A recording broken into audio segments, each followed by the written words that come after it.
बिस्मिल्लाहिर्रहमानिर्रहीम। मेरा नाम मोहम्मद अली शेख है और मैं प्राइमरी स्कूल टीचर हूँ एजुकेशन डिपार्टमेंट में मीरपुर खास में।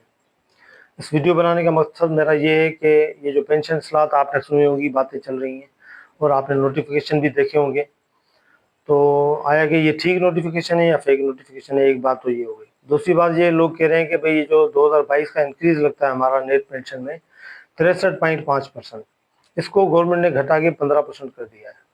तो अब लोग परेशान है कि भाई 47.5% हमें लॉस हो रहा है। ठीक है, अब ये हमें ये चीज़ देखना है कि भाई बाकी हमें 47.5% लॉस हो रहा है या उससे कम हो रहा है या फिर उससे ज़्यादा हो रहा है। तो ये तो हमें तब पता चलेगा जब हम किसी पेंशन को लेकर या अपनी पेंशन को बनाकर देखेंगे कि भाई लॉस कितना हो रहा है। और ये जो नोटिफिकेशन है वो ठीक है भी कि नहीं है, ये भी एक इशू है। सबसे पहले हम क्या करते हैं कि हम एक मुलाजिम की पेंशन बना के देखते हैं, एक फर्जी बेसिक पे लेकर। ठीक है, उसमें हमें ये पता चलेगा कि भाई हमें कितना लॉस होगा और हमें क्या करना चाहिए। ठीक है, अब मिसाल के तौर पे मैं एक कोई फर्जी पेंशन बेसिक पे ले लेता हूँ। ठीक है, बोर्ड पे मैं आपको लिख के दिखाता हूँ। मिसाल के तौर पे हमने एक बेसिक ले ली, जो एक मुलाजिम की बेसिक है 66,490 रुपये, 490 रुपये। ठीक है, अब इसमें एक इशू ये होता है कि अगर हम जो है वो 1 जून से पहले रिटायर हो रहे हैं तो हमें इंक्रीमेंट नहीं मिलता, लेकिन अगर हम 1 जून के बाद रिटायर हो रहे हैं तो हमें एक इंक्रीमेंट इजाफी मिलता है जो दिसंबर में मिलना था। अब चूंकि हम रिटायर हो रहे हैं लिहाजा हम उसके हकदार हैं। ठीक है, लेकिन शर्त यह है कि हम मई गुजार चुके हों, 1 जून के बाद हम रिटायर हो रहे हों। अब चूंकि अगस्त चल रहा है तो ये हमारा इंक्रीमेंट ड्यू हो गया है, तो हम इसमें एक इंक्रीमेंट 2260 रुपये का और इंक्लूड कर देंगे। ठीक है, तो ये 16 ग्रेड का 2260 रुपये का इंक्रीमेंट होता है। तो तकरीबन जो हमारे टीचर्स नजर आते हैं वो 16 ग्रेड में चल रहे हैं जो अभी रिटायर होंगे। तो 66,490 में हम 2260 मिला देंगे तो ये हमारी बेसिक बन जाएगी 68,750। ठीक है, अब जितने भी हमारे बेनिफिट बनेंगे पेंशन के वो इस बेसिक पे बनेंगे। एक बात तो ये हो गई। ठीक है, अब पेंशन बनती कैसे? सबसे पहले हम ग्रास पेंशन निकालते हैं। ग्रास पेंशन निकालने का तरीका क्या है? हमारी जो भी बेसिक होती है तो हम उसको मल्टीप्लाई करते हैं 7 से, फिर मल्टीप्लाई करते हैं अपनी सर्विस से। जितनी हमारी सर्विस होती है 24 साल, 25 साल, 25 साल होगी तो लिखेंगे 25। 30 साल से ज़्यादा गवर्नमेंट हमें बेनिफिट नहीं देती। ठीक है, लेकिन जो अब जो लोग रिटायरमेंट पे हैं डेफिनेटली उनकी उम्र, उनकी सर्विस जो है वो 30 साल से ज़्यादा है, तो हम लिखेंगे यहाँ पर 30। ठीक है, फिर इसको तकसीम कर देंगे हम 300 के साथ। ठीक है, तो इसका जो जवाब आएगा वो हमारी होगी ग्रॉस पेंशन।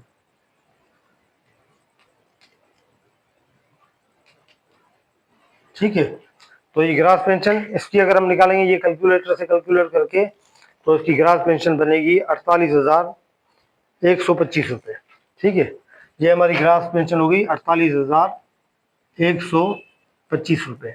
ठीक है, अब क्या होता है, इस ग्रास पेंशन के दो पोर्शन बनाते हैं, एक 65% और एक 35%। 35% हमारी कम्यूटेशन मिलती है हमें, जो 20 लाख 25 लाख जो भी मिलती है, लेकिन 65% इसका जो निकलता है वो हमारी मंथली पेंशन में बनता है। ठीक है, अब हम इसका अगर 65% निकालते हैं तो ग्रास पेंशन का 65% जब हम निकालेंगे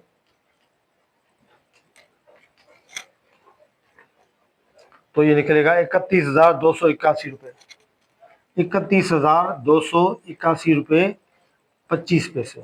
ठीक है, अब इस पर सारी हमारी जो पेंशन है वो बनेगी, इस पर हमारे इंक्रीज बनेगी। ठीक है, अब मैं आपको बताऊं तो क्या होगा। अब होगा ये कि हमारा ये नेट पेंशन बन गई हमारी, ये जो 65% बनती है उसको हम कहते हैं नेट पेंशन। ठीक है, नेट पेंशन पे फिर हमारे इंक्रीज लगते हैं, मेडिकल लगता है। इंक्रीज हमारे कितने हैं? 2022 का 63.5% और 2023 का 17.5%, 2024 का 15% और 2025 का जो अभी हमें मिला था 8%। ठीक है, अब 63.5% जो हम निकालते थे वो निकालने के बाद हम क्या करते थे कि वो हम उसको इस नेट पेंशन में प्लस करते हैं। ठीक है, उसके बाद अब ये 15% अगर हो गया है मिसाल के तौर पे, तो अगर मैं इसमें मैंने आप निकाला हुआ मैं आपको बताता हूँ, इसका जो 63.5% का जो निकला है इसका वो है 63 रुपये 59 पैसे, 19,863 रुपये।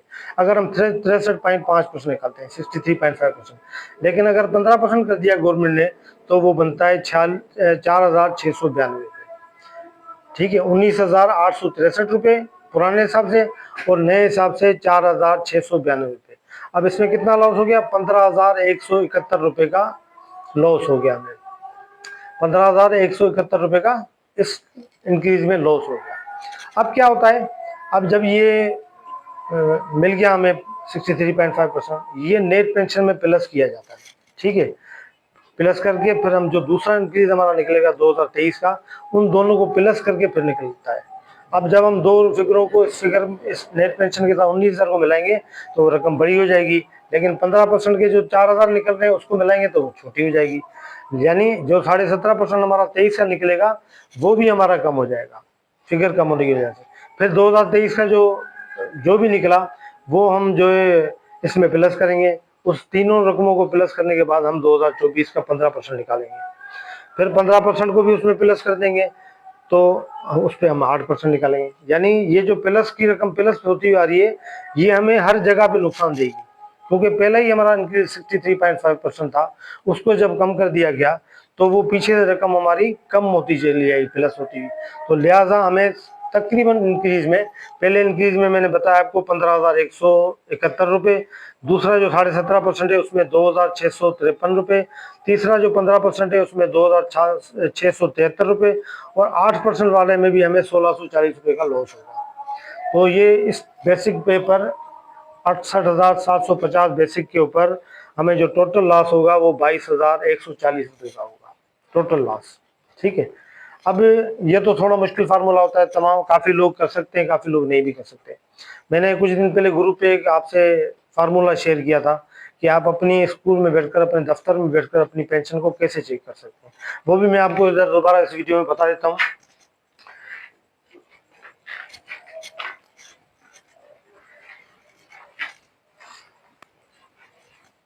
आपने अपनी बेसिक लिखनी है, जैसे मैंने बताया 66,490, फिर उसमें 2,260 मिला दिया, अगर आपका मिलता है तो 68,750 रुपये आपकी ये बन गई।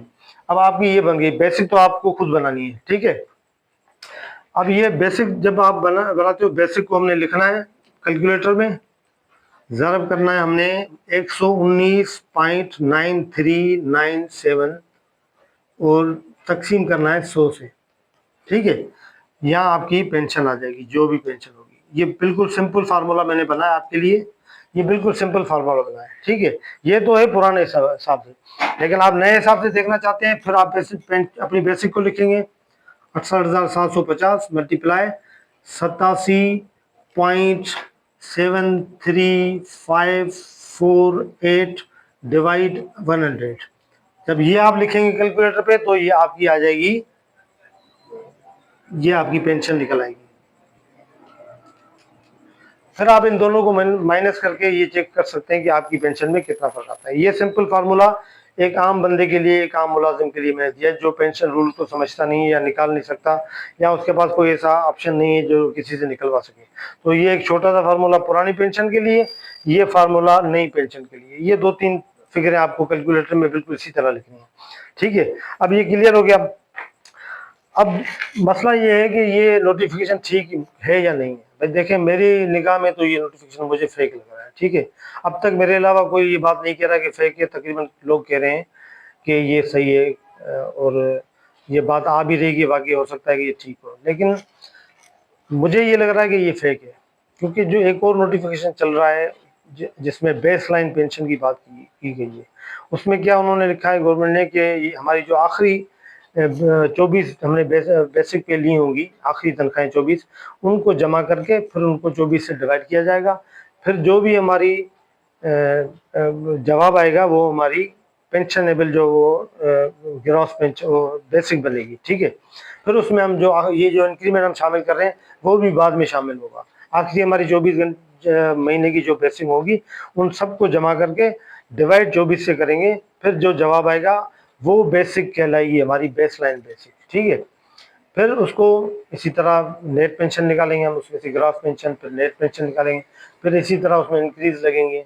अब बाज़ लोग कह रहे हैं कि ये करने के बाद भी 15% लगेगा, बाज़ लोग कह रहे हैं कि नहीं, ये लगाने के बाद बेसलाइन करने के बाद 63.5% बनेगा। चले, मैं ये कि मुझे भी ऐसा लगता है कि वो जो बेसलाइन वाला फार्मूला है वो इम्प्लीमेंट हो जाएगा और 63.5% वो वही रहेगा, वो 15% नहीं रहेगा, क्योंकि वो अगर 15% हो जाएगा तो बहुत शदीद नुकसान हो जाएगा। लेकिन अगर ये भी हो रहा है अगर बेसलाइन वाला, तो उसमें भी तकरीबन हमें 30,000 का नुकसान हो जाएगा इस बेसिक पर, ये जो मैंने बनाई है इस पर 30,000 का नुकसान हो जाएगा। तो ये एक बहुत बड़ा लॉस होने जा रहा है। और मुझे लगता है कि ये जो बेसलाइन वाला नोटिफिकेशन 6 अगस्त को निकला है, जिसमें 15% की बात नहीं है बल्कि बेसलाइन वाली बात है कि 24 आखिरी बेसिकों से आपकी बेसिक बनाई जाएगी। फिर उसके जो आपके इंक्रीज होंगे उसमें क्या क्या कहा गया है कि सारे वो नेट पेंशन भी लगेंगे आपके। पहले क्या होता है, नेट पेंशन में एक इंक्रीज लगता है, वो जमा होता है, वो जमा होकर फिर दूसरा इंक्रीज लगता है, फिर वो भी जमा होता है, वो जमा होकर तीसरा लगता है। ये कह रहे हैं नहीं, पहले इस नेट पर ही सारे लगेंगे, इस पर आपने 63.5% लेना है, फिर उसको इसमें जोड़ना नहीं है, उसको अलग रखना है, उसको इडाक ही रहने देना है। फिर आपने 17.5% लिखना है, उसको अलग करना है, इसमें कुछ नहीं जुड़ेगा अनटिल अनलेस कि जब तक गवर्नमेंट जैसे पे रिवाइज करती है ऐसे वो फिर उसमें लेटर में लिखा हुआ है कि आपकी पेंशन को रिवाइज किया जाएगा और उनको 3-4 साल के अंदर गवर्नमेंट डिसाइड करेगी जम करना है या नहीं करना है। तो मेरी निगाह में ये बहुत बड़ा नुकसान होने जा रहा है मुलाजमीन का, ये बहुत नुकसान है और इसके लिए हमें निकलना पड़ेगा, हमें अपने हक के लिए फाइट करनी पड़ेगी। लेकिन मुसलसल हुकूमत जो है वो हमें लॉस में लॉस दिए जा रही है। ये जो बड़े बड़े अफसरान हैं, बड़े बड़े मोतबर लोग हैं, उनकी जो है वो 600-600%, 500-500% उनकी तनख्वाहें बढ़ाई जा रही हैं, उनकी मराद डबल की जा रही हैं, उनको हर किस्म की सहूलत 1-1 हज़ार 2-2 हज़ार यूनिट उनको बिजली की दिए जा रहे हैं, उनको घर मिल रहे हैं। हम गरीब मुलाजिम हैं छोटे, हमसे भी छोटे फिर पियून आ जाते हैं और छोटे तबके के और 1-2-3-4 ग्रेड वाले लोग आ जाते हैं। इन सबको ये लॉस होने जा रहा है। तो ये बहुत बड़ा लॉस है, ये सबको लॉस होगा, पूरे सिंध के मुलाजमीन को लॉस होगा। मेरा ये ख्याल है कि हमें इसके लिए भरपूर एहतजाज करना चाहिए, बल्कि अभी एकदम नहीं करना चाहिए। मैं ये कहता हूँ कि 2-4 दिन हमें और तस्दीक कर लेनी चाहिए कि भाई ये नोटिफिकेशन दुरुस्त है कि नहीं है। मैं तो आपको बता रहा हूँ कि मुझे लगता है कि ये वाला नोटिफिकेशन ठीक है, 15% वाला ठीक नहीं है, लेकिन हमें इसकी तस्दीक करनी होगी। सबसे पहले कि तस्दीक हो जाए उसके बाद कोई कदम आगे बढ़ाना पड़ेगा। लेकिन मैं आपको बता रहा हूँ हमें इसकी तैयारी करनी पड़ेगी, हमें निकलना पड़ेगा। और ख़ास तौर पे तो मैं जिस डिपार्टमेंट से ताल्लुक़ रखता हूँ, एजुकेशन डिपार्टमेंट है, मुसलसल मैं देख रहा हूँ कि 10-15-20 साल हो गए हैं कि हमें मुख्तलिफ़ किस्म की टेंशनें दी जाती हैं, कभी बायोमेट्रिक, कभी ये, कभी फलां एप्लीकेशन, आज ये रिपोर्ट दे दो, आज वो रिपोर्ट दे दो। पढ़ाने का तो सिस्टम ही ख़त्म हो गया है, बिल्कुल ही डिस्टर्ब करके रह गया। उस्ताद यानी कि वो ज़हनी डिप्रेशन का शिकार हो गया, कभी माशी एतबार से उसको तंग किया जा रहा है, कभी किस एतबार से उसको तंग किया जा रहा है, कभी इंतज़ामी एतबार से उसको तंग किया जा रहा है। तो ये मामला बिल्कुल बिगड़ते जा रहे हैं। उस्ताद को कम से कम जो वो डिप्रेशन में रहना चाहिए। उस्ताद ऐसा तबका है जो हमारे जो कौम का मेमार होता है, हमारे मुस्तकबिल को वो तख्लीक करता है। ये जो बड़े बड़े ऑफिसर, चीफ जस्टिस और बड़े बड़े वज़ीर आज़म बनते हैं, ये उस्ताद पढ़ाते हैं इनको।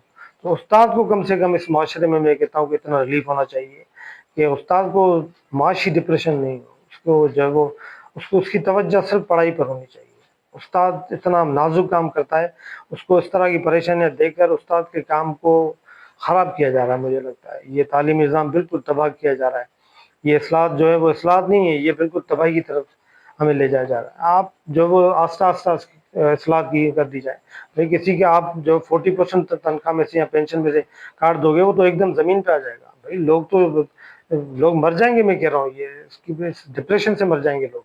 इतना थोड़ी कोई होता है कि आप 40% एकदम कट मार दो उनकी पेंशन पर। और पेंशनर पहले ही वो तनख्वाह, जब वो तनख्वाह से हट के पेंशन पे आता था, तो पहले ही आधी तनख्वाह पे आ जाता था ना। अब उस आधी तनख्वाह पे आप जब आप 40% का कट लगाओगे, तो वो कहाँ रुक जाएगा आप बताओ ना। एक बंदा 1.5 लाख तनख्वाह लेने वाला, वो एकदम 50,000 पे आ जाएगा। अगर वो 30% पे या 25% पे आ जाएगा, तो उसकी ज़रूरत अब कैसे पूरी होंगी? वो कहाँ से अपनी ज़रूरत पूरी करेगा? वो डिप्रेशन का शिकार हो जाएगा। तो ये बिल्कुल गवर्नमेंट का इक़दाम मुझे लगता है गलत है और हमें भी अपने हकूक़ के लिए लड़ना पड़ेगा, ये जंग करनी पड़ेगी। और आज़म भाई ने, आपने देखा होगा, एक वॉइस भी छोड़ा था, उसने ये कहा था कि भाई जो लोग 2-4 महीने जिनके रहते हैं वो भले अर्ली रिटायर ले लें, वो इस रिस्क में ना जाएँ। मैं भी आपको ये कहता हूँ कि आजम भाई ने बिल्कुल आपको अच्छा मशवरा दिया है कि आप अगर आपके 6 महीने 8 महीने भले आप रिस्क न लो। बाकी लोग जो पैनिक हो रहे हैं और कह रहे हैं भाई नहीं हम फाइट करेंगे, भाई आप भाग क्यों रहे हो? हालात के साथ कभी भी भागना नहीं नहीं चाहिए, हमें फाइट करना चाहिए। और इंशाल्लाह अगर हम फाइट करेंगे मिलके तो इंशाल्लाह हम जीतेंगे। मैं ये नहीं कह रहा कि हमें लड़ना चाहिए, हम लड़ेंगे नहीं, नहीं नहीं, हम तो हाथ जोड़ेंगे, इनकी मिन्नत समाजत करेंगे, इनको अपनी बात समझाएंगे, अपने मुज़ाकरात उनके साथ करेंगे, इज्जत के साथ उनकी बात उनको समझाएंगे कि भाई हम गरीब मुलाजमीन हैं, हमें हमें हमारा जो गुजारा जिस पे चलना है, जिसको हम अडॉप्ट कर चुके हैं, उसमें आप इतना बड़ा कट लगा रहे हो यार। कट लगाओ आप 1000 2000 4000 5000 का कट लगाओ, इतना बड़ा कट आप हमारी तनख्वाह पे जो है वो लगा रहे हो, तो एक ये बिल्कुल मुनासिब बात नहीं है। तो ये बात समझानी पड़ेगी हमें। मुझे लगता है कि लड़ने की और शोर शराबा करने की ज़रूरत नहीं पेश आएगी और इज़्ज़त के साथ मामला तय कर देंगे। ये हमारे काबरीन हमारी वो भी हमारी तरह इंसान है, वो हमारे वो उनकी भी ज़रूरत है, उनको भी पता है कि ये हमारी जो वो हमें इसमें क्या फ़र्क पड़ता है, बस हमें समझाने की ज़रूरत पड़ेगी। लेकिन हम हर हद तक हमें जाना चाहिए। इसलिए मैं आपको कहता हूँ कि इसकी तैयारी करें, न सिर्फ खुद करें बल्कि दूसरे डिपार्टमेंट के भी जितने लोग आपको मिले उन सबको ये बात समझाएं कि भाई हमें अपने हक के लिए खड़ा होना पड़ेगा। हम में से अक्सर लोग क्या करते हैं, कोई मैसेज ग्रुप पे आता है उस पर थंब देने के लिए तैयार नहीं है। लेकिन भाई ये मामला जो वो बड़ा गंभीर मामला है, ये बड़ा पेचीदा मामला है, ये हमारी ज़िंदगियों का मसला है, हमारे बच्चों की रोज़ी का मसला है। यहाँ आपने ये नहीं सोचना कि भाई मैं चलो ये एहतजाज कर रहे हैं इनको करने दो, मैं ये तो वैसे ही बहुत है, नहीं मैं निकलूंगा तो ये एहतजाज होगा, हमने ये सोचना है। अगर हम एक दूसरे के पे आश्रय रहे तो हम टूट जाएंगे। हमें मुत्तहद होकर लड़ना पड़ेगा, ये जंग हमने लड़नी पड़ेगी, इसमें भागने की ज़रूरत नहीं है, इसमें परेशान एकदम शिकस्त नहीं खाएंगे हम लड़ेंगे, अपने हक के लिए लड़ेंगे, अपना हक छीन के लेंगे ना, क्यों नहीं लेंगे हम समझा के लेंगे, इज्जत से लेंगे, हाथ जोड़ कर लेंगे, मेहनत करके समाज करके रिक्वेस्ट करके लेंगे। लेकिन अगर कोई नहीं देगा तो हम छीनने की भी कोशिश करेंगे ना, हम अपना हक क्यों छोड़ें? आखिर हम अपना हक छोड़ेंगे नहीं, हम अपना हक लेके रहेंगे। तो इसलिए मेरी आपसे गुजारिश है कि पैनिक बिल्कुल नहीं हो, बिल्कुल परेशान नहीं हो, तस्दीक होने तक बिल्कुल चुप हो जाएं। तस्दीक हो जाए 2 दिन 4 दिन में कौन सा नोटिफिकेशन सही है, आया कि 15% वाला ठीक है या बेसलाइन वाला ठीक है, इम्प्लीमेंट जो यहाँ से हमें पता चले कि ये इम्प्लीमेंट होगा, उसके बाद हम जो है इस पर लाएमल तैयार करेंगे, अपने बड़ों से बात करेंगे और जो भी लाएमल हमें मिलेगा हमें उसकी भरपूर तैयारी करनी है और इंशाल्लाह भरपूर तरीके से निकलना है, अपने अपने दफ्तरों से निकलना है, फिर शहरों में आना है, फिर शहर से बाहर भी जाएंगे, जहाँ तक जाना पड़ा जाएंगे, लेकिन अपना हक लेकर रहेंगे। इसलिए मैं आखिर में अपने अकाबरीन से भी कहता हूँ कि भाई देखें छोटे मुलाजमीन हैं, इनकी इनकी जो है वो इनके ऊपर रहम करें, मेहरबानी करें।